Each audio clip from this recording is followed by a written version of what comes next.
Hello दोस्तों, नमः शिवाय। दोस्तों, हरतालिका तीज आने वाली है। इस बार जो हरतालिका तीज है वो 18 सितंबर 2023 सोमवार की पड़ रही है। आपको बहुत बहुत शुभकामनाएं और बधाई। ये पर्व जो है महिलाएं अखंड सौभाग्य की प्राप्ति के लिए रखती हैं, अपने पति की दीर्घ आयु के लिए रखती हैं और कुंवारी कन्याएं जो हैं अच्छे वर की प्राप्ति के लिए रखती हैं। और इसमें पानी नहीं पिया जाता, यानी निर्जल व्रत रखा जाता है। और अगर कोई महिला व्रत नहीं रह सकती तो वो जलपान कर सकती है, लेकिन कथा में आता है जल नहीं पीना चाहिए। दोस्तों, इस दिन करना क्या है आपको? सब प्रथम तो स्नान करने के बाद सुबह संकल्प करें कि मैं इसका व्रत रख रही हूँ। किसका? हरतालिका तीज का, अपने पति की दीर्घ आयु के लिए। उसके बाद आपको क्या करना है? अच्छी तरह तैयार होना है। वैसे प्रदोष काल में तैयार हो तो और भी अच्छा है। 16 श्रृंगार करें, लाल रंग की या गुलाबी रंग की या पीले रंग की साड़ी पहने और एक चौकी स्थापित करें और मंडप बनाए। किसका? केले का। अगर केले के मतलब पत्ते मिल जाते हैं तो उसका मंडप बनाए, क्योंकि सुंदर लगता है। और शिव जी और गणेश जी की, शिव जी की, पार्वती जी की, गणेश जी की बालू से प्रतिमा बनाए, क्योंकि कहानी में ये आया है कि आपको बालू से बनाकर मतलब पूजा करनी चाहिए प्रतिमा भगवान की। अगर आपको बालू नहीं उपलब्ध है तो मिट्टी की बना सकते हैं, गंगा नदी के पास की मिट्टी ले आएं। और अगर वो भी नहीं कर सकते तो आप बनी बनाई जो फोटो आती है, शिव परिवार आता है, वो रखकर आप चौकी पर स्थापित कर लें और विधिवत पूजा करें। धूप से, दीप से माँ के सिंदूर लगाएं, फल फूल मिठाई खीर बनाकर चढ़ाएं और माँ को 16 श्रृंगार की सामग्री अर्पण करें। यानी खुद भी तैयार हो, माँ को भी 16 श्रृंगार अर्पण करें। नारियल मोली बांधकर माँ को चढ़ाएं और विधि विधान से आप पूजा करें। और ओम उमाय पते नमः, ओम उमाय पते नमः या ओम नमः शिवाय का पूरे दिन आप जाप करें। और भगवान शिव को भी सफेद वस्त्र और माँ को लाल चुनरी और लाल साड़ी अर्पण करें। और भगवान को भांग, ततूरा और बेलपत्र चढ़ाएं। और शाम के समय आपको कथा का श्रवण करना चाहिए। जो महिलाएं शाम के समय निर्जला व्रत रखने के बाद प्रदोष काल में इसकी कथा सुनती हैं, उसके पति की दीर्घायु होती है। और जो कन्याएं रखती हैं उनको अच्छे वर की प्राप्ति होती है। इस कथा का ये महत्व है। और गणेश जी को लड्डू जरूर चढ़ाएं। और कथा के बाद भगवान की प्रेम से आरती करें। यानी कुल मिलाकर शिव पार्वती का पूजन करना है और उनके बेटे गणेश जी का पूजन करना है। सब परिवार स्थापित करना है, माँ अशोक चुंदरी भी और कार्तिकेय जी भी।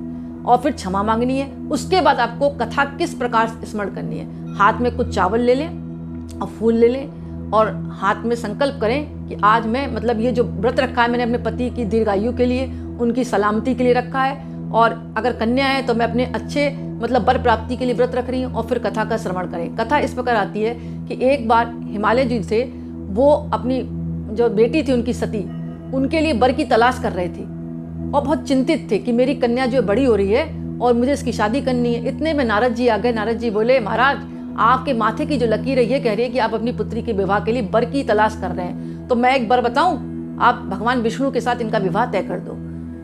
अब जो हिमालय राज थे उन्होंने क्या करा? शादी तय कर दी। नारद जी से कहा जाओ प्रस्ताव लेकर जाओ, विष्णु भगवान से शादी तय कर दो, विवाह का प्रस्ताव ले जाओ। मतलब हिमालय की तरफ से तो पक्का था शादी। और वो जाकर जो नारद जी थे वो जाकर नारायण नारायण कर भगवान विष्णु से बोले कि हिमालय राज ने आपके लिए शादी का प्रस्ताव भिजवाया सती के लिए। इधर जो थे हिमालय राज ने अपनी बेटी से कहा, सती से, देखो मैंने तुम्हारा विवाह विष्णु के साथ तय कर दिया है। तो जो सती थी वो रोने लगी, बोली मैं उनके साथ शादी नहीं कर सकती, मैं तो मन ही मन अपना पति भगवान शिव को मान लिया है। पिताजी ये काम मत करो, वो बारात लेकर आएंगे तो मैं घर छोड़कर चली जाऊंगी। हिमालय राज बोले कि नहीं, तुमको विवाह मैंने जहाँ किया वहीं आपको करना पड़ेगा। अब जो सती थी वो दुखी हुई और चिंतित जाकर बाहर बैठ गई। इतने में उनकी एक सहेली आई। सहेली बहुत होशियार थी और चालाक थी। उसने कहा, इतनी सी बात है, तुम क्यों दुखी हो? उन्होंने मतलब जो सती ने उन्हें बताया कि मेरे पिता ने शादी मेरी विष्णु भगवान से तय कर दी, लेकिन मैंने तो मन ही मन अपना पति भगवान शिव को मान लिया, मैं उनसे ही शादी करूंगी, नहीं तो मैं मर जाऊंगी। तो जो सहेली थी होशियार थी, बोले तुम भाग जाओ और जाकर जंगल में छुप जाओ किसी गुफा के अंदर। तो जो सती थी ऐसे ही किया और वो जाकर भगवान शिव की आराधना में लग गई। सखी ने उनको छुपा दिया था, एक तरह से उनका अपहरण करके छुपा दिया था। और वहीं वो पूजा करने लगी। बालू से भगवान शिवलिंग बनाए और पूजा करी भगवान शिव की।